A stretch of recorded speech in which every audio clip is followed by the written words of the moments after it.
ఇప్పుడే జీ5 app download చేయండి. చూడండి మీ ఫేవరెట్ టీవీ షోస్ ఎప్పుడైనా ఎక్కడైనా. రే రామయ్య, రారా బయటికి రారా.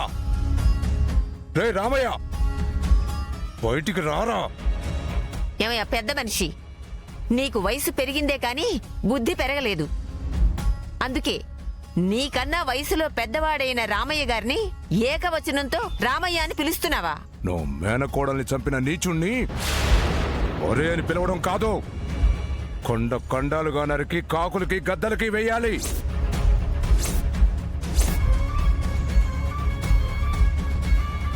చీడిటి సడన్ గా ఎంట్రీ ఇచ్చి మా ఐగురిని చంపేస్తానంటున్నాడు. ఏంటి, ఏం జరిగింది?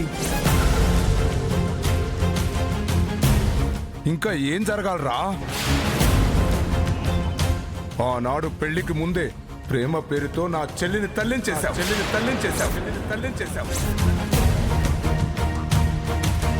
ఆ తర్వాత నన్ను వెతుక్కుంటూ వచ్చిన నా మనవరాలి ప్రాణం తీసా. ఇలాంటి నీచుణ్ణి ఏం చేసినా పాపం లేదు.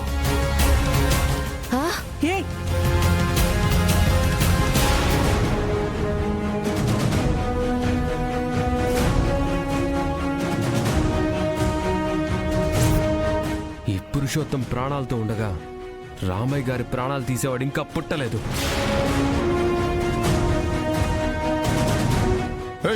వీడు ఎన్ని ద్రోహాలు చేశాడో నీకేం తెలుసురా?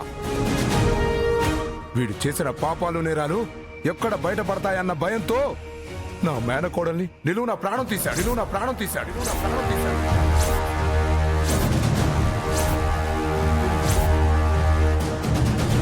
యాక్సిడెంట్ చేసి చంపించాడు.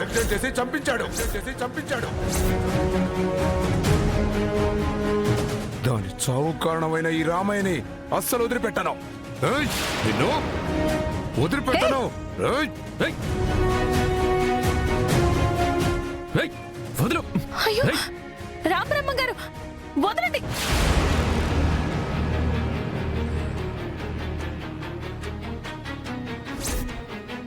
మా తాతయ్య మీ మేనకోడల్ని చంపారంటున్నారు. అందుకు మీ దగ్గర సాక్ష్యం ఉందా? సాక్ష్యం అడుగుతున్నావా? సాక్ష్యం? నీ తాత నా మేనకోడల్ని చంపాడు అనడానికి మీ ఇంట్లో గుమస్తాగా పనిచేసిన గుణశేఖరే సాక్ష్యం.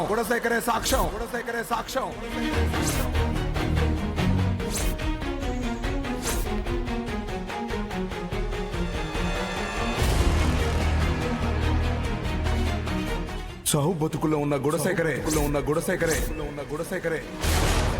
నా మేనకోడలు చావుకి కారణం రామయ్య అని చెప్తేనే వచ్చాను.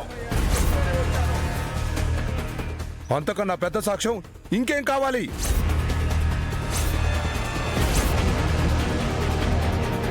ఆ గుణశేఖర్ ఇంకా బతుకున్నాడా? అసలు ఆడు ఏం చెప్పేసినాడు, ఈడేం విన్నాడు? అంతా మన మర్చిపోలే. నా కూతుర్ని నేను ఎందుకు చంపుకుంటాను రామబ్రహ్మం? భార్యని, కడుపున పుట్టిన బిడ్డని వదిలేసి వచ్చిన దుర్మార్గుడు ఎరా నువ్వు. నీకు నీ బిడ్డ మీద ప్రేమ ఉందంటే నేను నమ్మను. రామబ్రహ్మ గారు, మీరు అనవసరంగా ఆవేశపడుతున్నారు.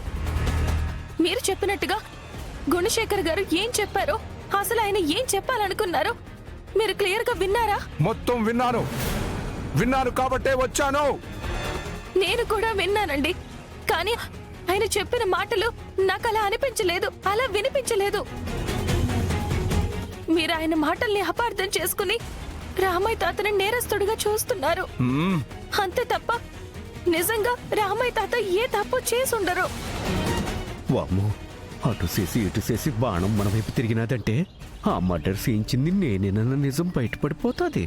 అలా జరగకుండా ఉండాలన్నా, రామబ్రహ్మం ఇక జీవితంలో నా జోలికి రాకుండా ఉండాలన్నా ఈ నేరంలో రామయ్య గోరిని ఇరికించి సీయాలి. రేయ్, నువ్వేదో నిజాలు చెప్తానని వచ్చావు కదా. ఆనాడు తులసమ్మకి యాక్సిడెంట్ జరిగినప్పుడు నువ్వు అక్కడే ఉన్నానని చెప్పావు కదా.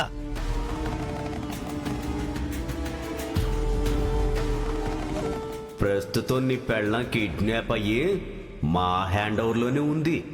రేయ్, నిన్నేరా చెప్పావు కదా. ఆ రోజు తులసమ్మను చంపిందెవరో నీ కళ్ళారా చూశానని చెప్పావు కదా. అవును సార్, చూశాను.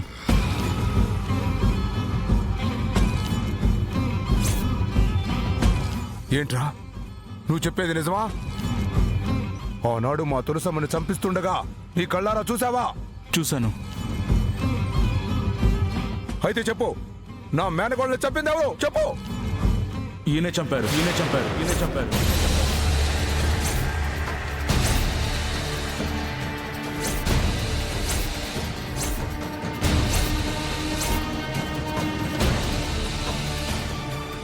ఏ నీకేమైనా పిచ్చి పట్టిందా? ఇంతకు ముందు మనం కలిసినప్పుడు లీలాకృష్ణ గారి గురించి ఏదో చెప్పాలని ట్రై చేశావు.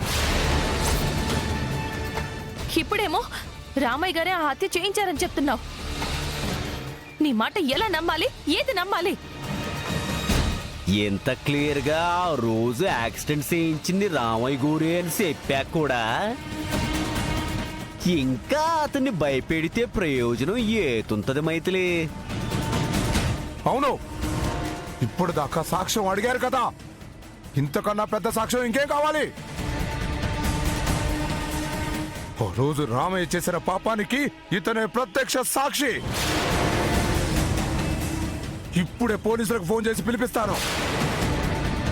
మేనకోళ్ళని చంపిన ఈ రామయ్యని అరెస్ట్ చేయిస్తాను. అయ్యో,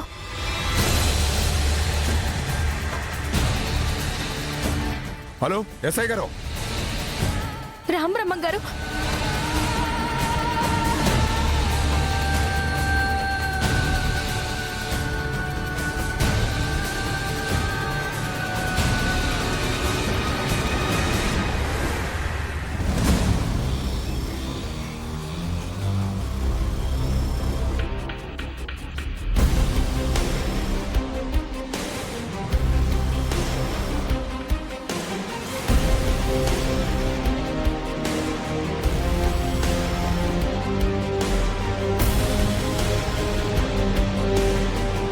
రండి సార్. ఇదిగో ఈ రామయ్య నా మేనగోడల్ని పొట్టన పెట్టుకున్నాడు. ఎవ్వరికి అనుమానం రాకుండా యాక్సిడెంట్ చేయించి మరీ నా మేనగోడల్ని చంపించాడు. ఇలాంటి నరరూప రాక్షసులు సమాజంలో తిరిగితే ప్రమాదం సార్. వీడిని అరెస్ట్ చేసి జైలుకు పంపించండి, వీలైతే ఉరిశిక్ష వేయించండి. చనిపోయిన నా మేనకోడలికి ఆత్మశాంతి అయినా కలుగుతుంది. ఈ రామయ్య గారే యాక్సిడెంట్ చేయించి మీ మేనకోడల్ని చంపాడు అనడానికి సాక్ష్యం ఏంటి?